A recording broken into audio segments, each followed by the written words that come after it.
So today's class on module, which is an important module, which is called free module. So topic is module is which is good. So module generally is bad. So in vector space, we know module actually is sort of similar with the vector space, but underlying field is not there. Underline there is a ring, and ring may be commutative, maybe with unit or without unit, or may not be commutative. Now we know if it is a ring is a commutative ring with identity, then just a difference between the field with that ring is basically the element which are may not have inverse in ring. Some non-zero element may not have inverse, multiplicative inverse, but in vector space, the every non-zero element has a multiplicative inverse. So that is the basic difference between a field and a commutative ring with identity. So if you assume that okay, it's a commutative ring with identity, if it's not a commutative ring or not a identity, then it's a very bad structure. It's slightly good structure like Z, set of all integers which are commutative group as well as one is there, but the basic difference with the field is there is no inverse. So we know once we when we prove in the different theorem, different important theorem in vector space, we actually use that invert the inverse of the element, something like say AV equal to something, then we multiply it by A inverse if A not equal to 0, and then we give V equal to some, say V equal to 0 or something like that. So AV equal to 0, then either V equal to 0 or A equal to 0. But here in module you can't say that because there is no such inverse. But can we do something? So we can do something. The modules may be good, which are good module. If okay, the inverse of the element is not exist because underlying ring is not a field. But can you have a some structure on the module? So there are two things. One is ring and another is module. So in a vector space, we know that in a vector space, there is a abelian group. So module is also abelian group. The problem is the scalar multiplication, because the scalar multiplication, the for the vector space, the scalars are from the field. The scalar multiplication here it is just some property may not hold. So let's see what are true and what is not true in a module, and for which is true for the which module. So let's start. The module which is good. The module basically is bad, but some modules are good. So why the modules are bad? Some properties of the vector space. We just recall some properties of the vector space. So any linearly independent set can be extended to a basis. This is a very important theorem. So any linearly independent subset can be extended to a basis. Now this linearly independent concept is in the vector space as well as in the module. Module also there is a concept of linearly independent. Now another theorem or important property is any spanning subset contain a basis. So any spanning subset of a vector space, it may be finitely generated or infinitely generated. So if there is a spanning subset, then this contain a basis. So these are two things. If there is an independent set, we can extend to a basis, and if there is a spanning subset, then we can just take a basis from there. But in module, which is not true. The third one is any subspace of a vector space is a vector space. So we know any subspace of the vector space is a vector space. But there is a problem. Some maybe in some result are true. In module, this result may not be true. So subspace of a module may not be a submodule. So it may not be a module itself. Now, fourth one is any subspace of a finitely generated vector space is finitely generated vector space. We know the every subspace of a finitely generated vector space is a finitely generated vector space, but in the module it is not true. And the fifth one, the any two bases have the same cardinality. If they are finitely generated, then the number of element of the basis, two different bases are the same for the vector space. But module it is not true. So even if the basis may not exist, even if it exists, if maybe there are two bases which have two different cardinality, two different number of elements. So the pathology is these are not true for any module with non-commutative ring. So all fives are not true. We can always find a module with a non-commutative ring. If the ring is non-commutative, then for a you can always there's a more you can have a module The modules have this no this 5 property is wrong. It's not true. Now, question: if this ring is commutative or ring is commutative, ring with identity. Now, if this ring is commutative and with identity, now is this a better, slightly better? So uh, is then this 5 property is true? Even if the commutative ring, these are not true. So we'll see later that even if this ring is commutative with identity, if it's a Z is a ring with identity, these 5 property are not true in general. So for a module, we have always there is a module over Z that this 5 property is not true. So what is true then? See, so something will be true. So something will be true. What will be true? So, but something is true. So we have two things. One is module, the abelian group, and one is ring. Now, if ring is non-commutative, okay. If ring is non-commutative, then the module is not good. The module any module does not have this 5 property. Now, if ring is good, say ring is commutative ring with 1, still we can always find the module on that commutative ring with identity. That 5 property is not true. So what do we have to do? So we have to do two things better. So you have to do the ring as a commutative ring with identity, as well as the module also you have to take some special structure, not any module. You can't take any general module. So you have to take the special structure on the module as well as the ring with identity, commutative ring with identity. If you take two things parallelly, so if you update your ring with the commutative ring with identity like Z and some module structure, special type of module, then one thing is true. Among the 5, there is only one is true. The 5th one is true. Then 2 bases have the same cardinality. Bases may not exist in that case. The special type of module with the commutative ring with identity, then bases may not exist. But if bases exist, and there are 2 different bases, then these 2 bases have the same cardinality. This is the one theorem we can prove for the module among the 5. But again, the rest 4 is not true. Even if the module is this special type and this ring is commutative with 1, so ring with commutative with 1 and this module is special type, still this 1 to 4 that is not true, but the 5th one is true. We'll see why this is the 4 is this first 4 is not true, but the 5th one is true. But this is a very special case when ring is commutative ring with identity as well as this module has special structure.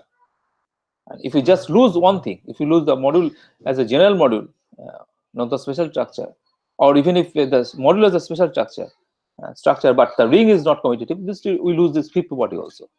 So this type of special structure module is called free module. So that is the motivation for the free module.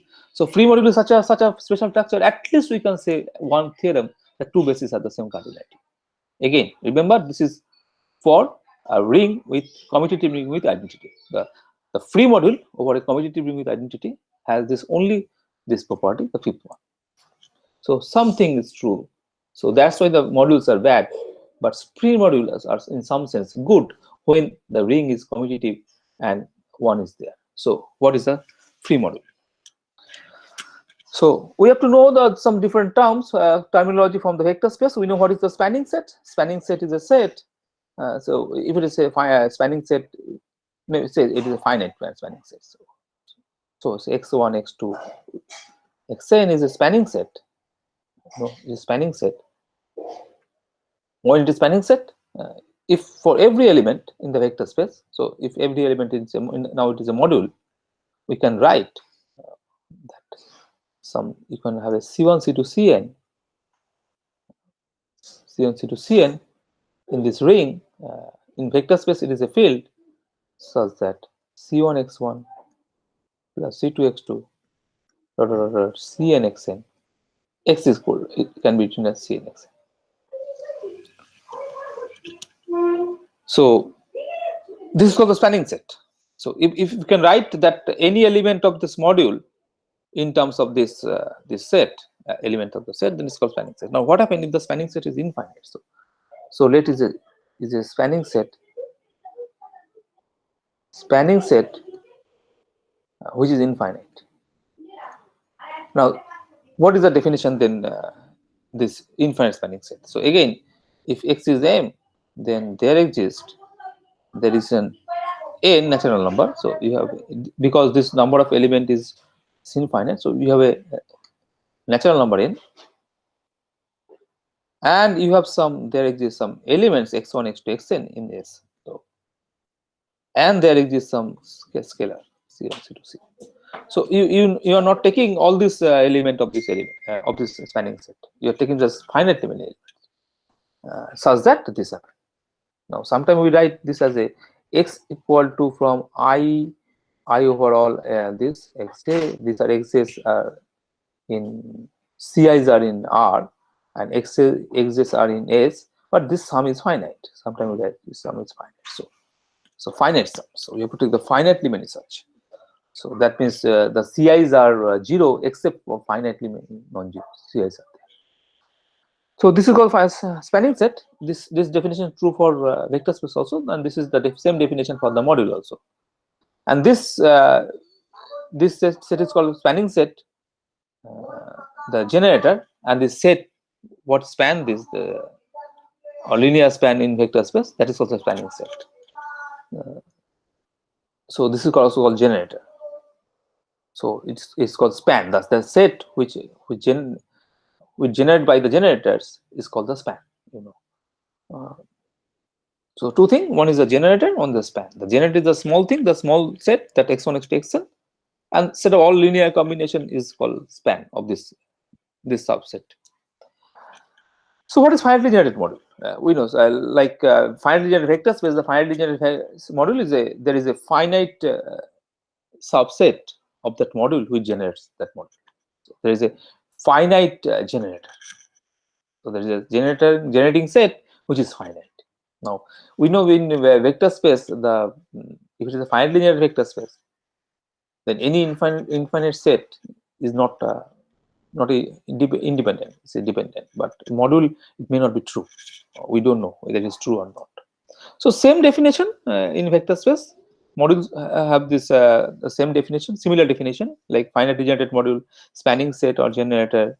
Again, now the third concept is important thing is linear independency, dependence on linear independency.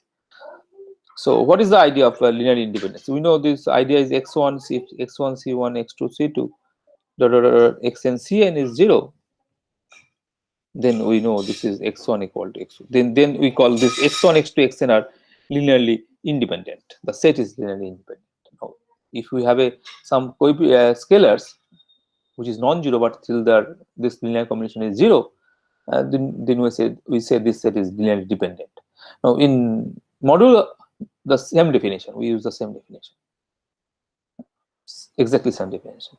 Now there is a two equivalent definition for that. One thing is c1 x1 plus c2 x2 plus cn xn is 0, and in null vector is a null element of a 0 element of the module. For the module case, c1 c2 cn are 0.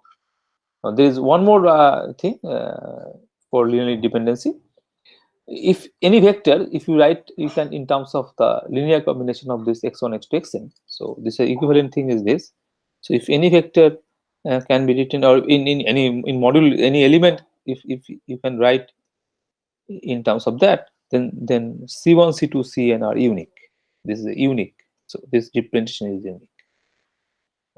This is the idea of linear independency. Now these two things are equivalent. You can easily prove that if c1 x1 plus cn xn is cn xn is another equal to maybe d1 x1 plus d2 x2 plus dn xn. Now we just take one side, so c1 minus d1 x1 plus c2 minus d2 x2 cn minus dn xn. Now since it is 0, so c1 minus d1 is 0, c2 minus d2 is 0, cn minus dn is 0. So c1 equal to d1, so ci equal to di for all I. So that means that this two expression is same. So there is a unique representation. So, and similarly, for if it is unique representation, we can say that c1, c2, cn are 0. How? Because with 0 we can always write 0 into x1 plus 0 into x2 plus 0 into xn. And since c1 x1 plus c2 x2 cn xn is 0, that means c1 x1 plus c2 x2 cn xn is equal to 0 into x1 plus 0 into xn. And since we have this property, unique representation, that C1 equal to 0, or Cn equal to 0. So it is the equivalent definition. So this is the idea of linear independency, sort of uniqueness. And what is module? What is basis? Basis in the like a vector space. Basis is same thing. It is a spanning set as well as it is linearly independent. So it's a linearly independent spanning set. Now free module. A free module is such a module that which have a basis. That is the definition of the free module. So we assume that module has a basis. Module may not have a basis. If module have a basis, and then we call it is a free module. But ring, again, the ring may not be commutative. Ring may be non-commutative or may not have one. So free module, one side we just upgrade the all module thing, but ring may be in the lower level. Is any general ring. So the free module is a module which have a basis. Now, if a free module is have a basis, then is the linearly independent set can be injection to a basis? Result is again not true in general. Can a spanning set has a basis? We know that this module has a basis. It's a free module, so it is a basis. But you can have a spanning set which has no basis. That spanning set not contain the basis. Basis is a different set. It may not be the subset of the spanning set. So even if this set is ring is the commutative with one, then still it happens. We have an example of free module which is has a basis, and the ring is one, ring is Z, say, but still there is a spanning set of this free module which does not contain any basis. So this is the some pathologies. Now let's see why this is true. So some pathological examples for this free module. So any a linearly independent subset which cannot be extended to a basis. So by the way, we can what is the example of the free module? Example of the free module is something like what are the examples? Some examples of the free modules are, say, if R is a ring and then R cross R, say n times, say, or maybe infinite, so R to the infinity. This is a free module, and this basis is clear. This is standard basis, like a vector space, f to the power n. So f to the power n is an n-dimensional vector space over f. So this is called the standard basis. So in module, this is also standard basis.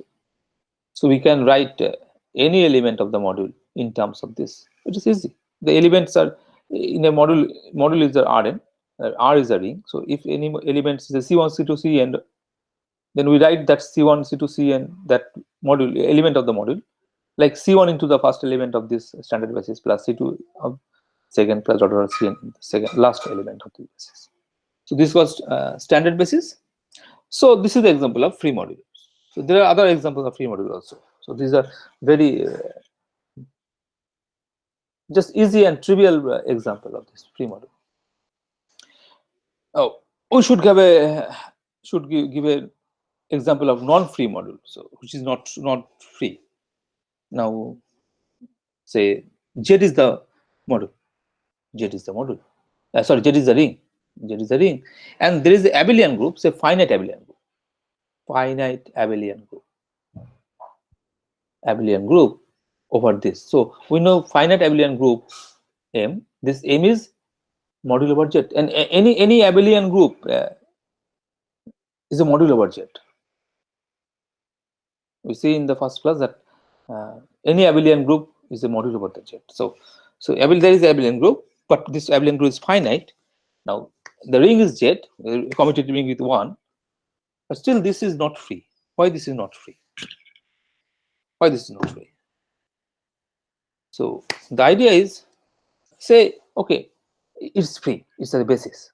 So let's just contradictory proof. We proof with contradiction. So let B1 B to Bn is the basis for this finite abelian group. Now take element X, and we know that X can be written as N1 B1 because it is a basis. So we should write we should say BR. Otherwise there is a confusion. So N or BR.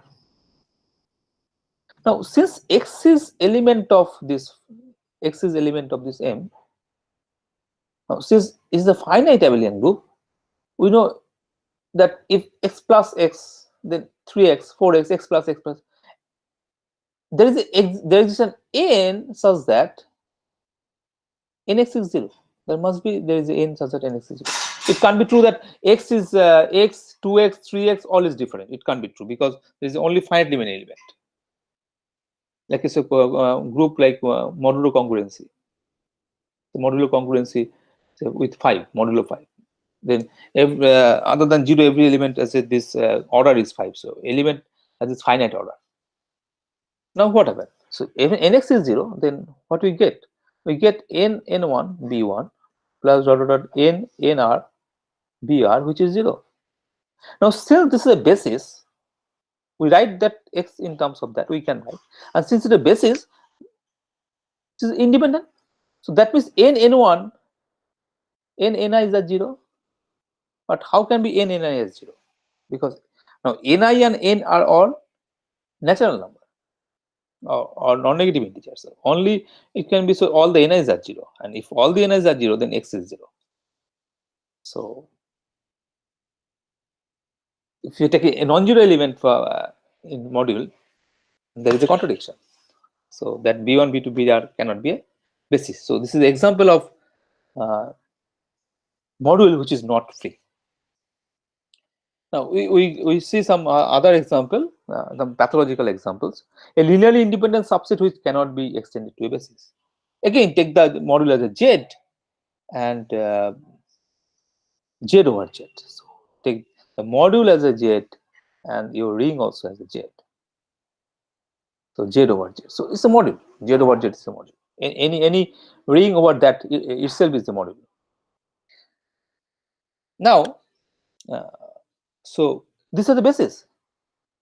Yes, this is the basis. So 1 is a basis. You can write any element of this in Z in terms of 1. Again, -1 is a basis. Is there any other basis? No. Eventually, there is no such basis other than this. Why? So the singleton element cannot be generated. So 2 cannot generate the whole Z. So other than 1 and -1, singleton set cannot be basis. But is this other element? If there are 2 elements, say 2 and 3? Yes, it is a spanning set. But okay, we not give the example of we are giving the example of this. So set containing 2, say. So this is a linearly independent set. This is a linearly independent set. So singleton non-zero element is linearly independent. So 0 into 2 equal to 0, then sorry, c into 2 equal to 0, then c must be 0. So it is a linearly independent. Now, can we extend this 2 to the basis? No, it's the set containing 2 is not a basis. It is not a basis. It's independent set, but not basis, because 1 cannot generate from 2. Now we have to take one more element at least. So 3 cannot be generated by 2. So okay, if you take one more element, you have to take from the outside. Now what are the element of this spanning set in linear span of 2? This is all even number. So all even numbers is in this set, in the spanning set, in the span. Now we have to take at least one odd element.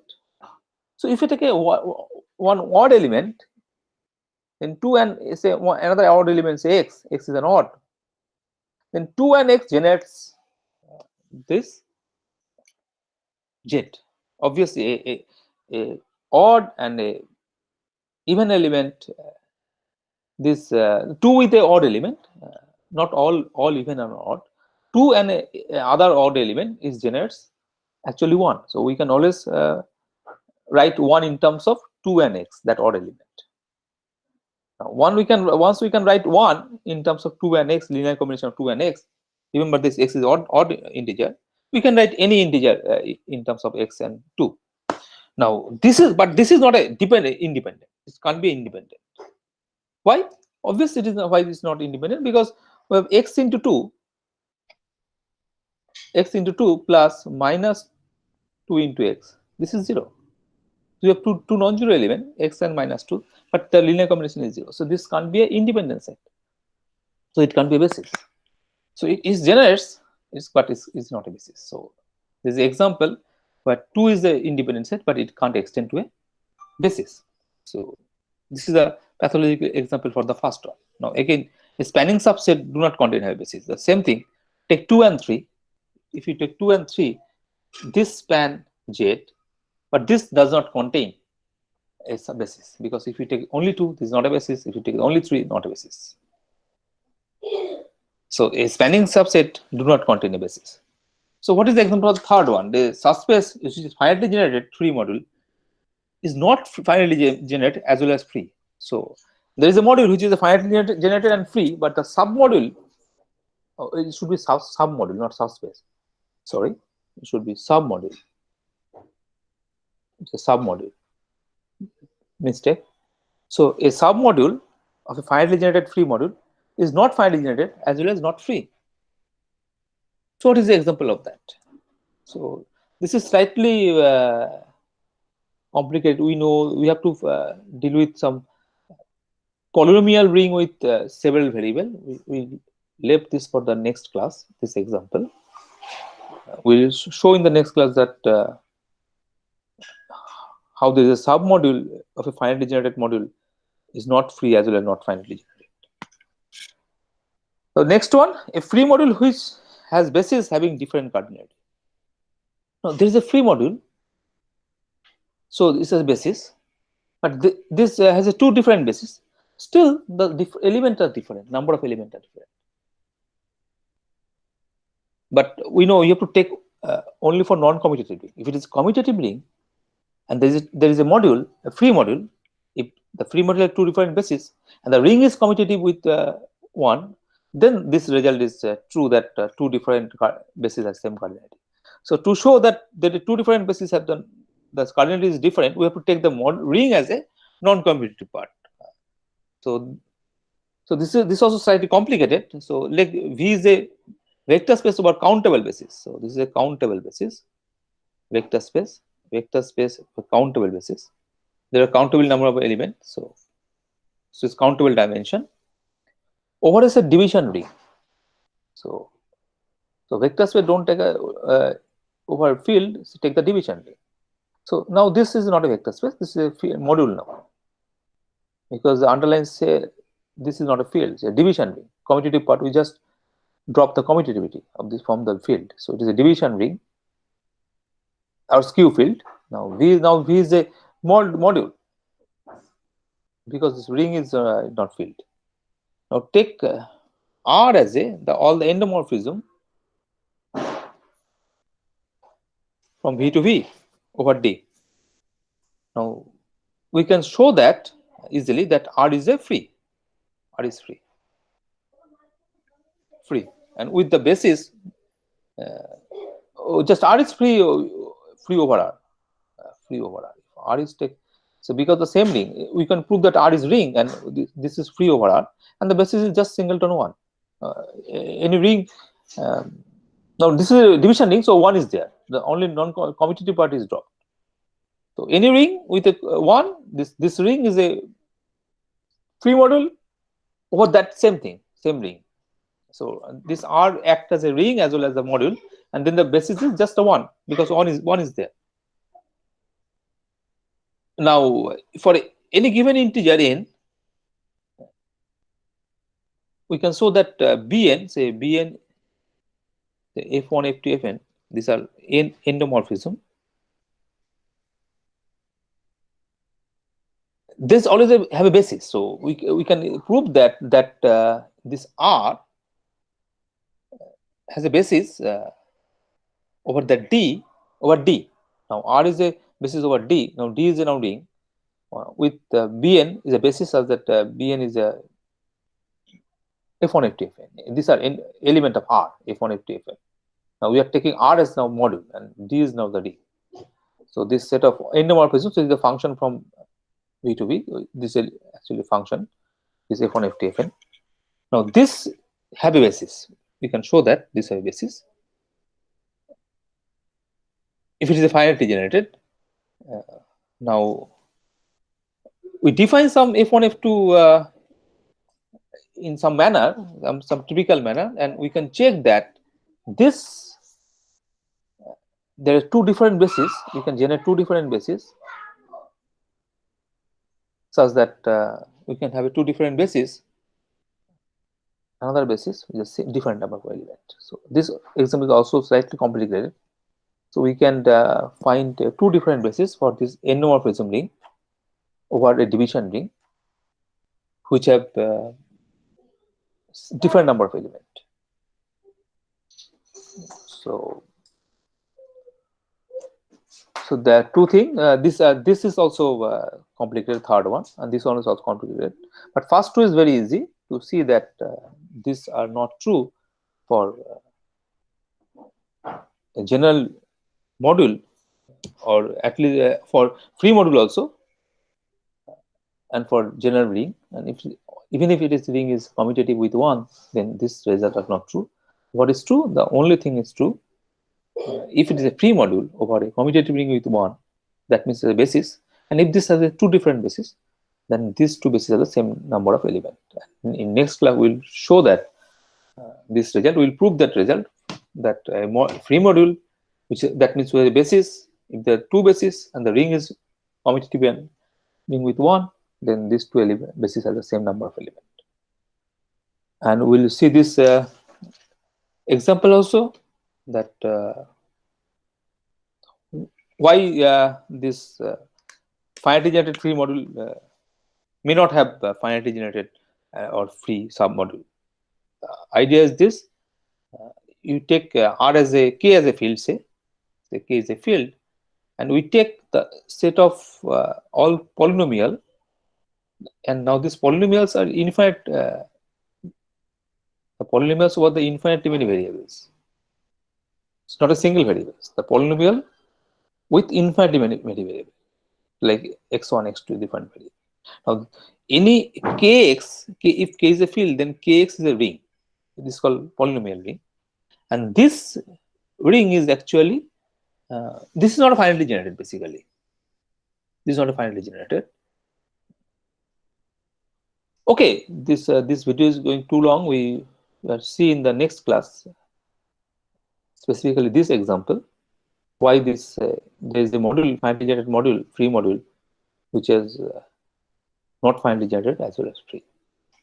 So I am stopping now.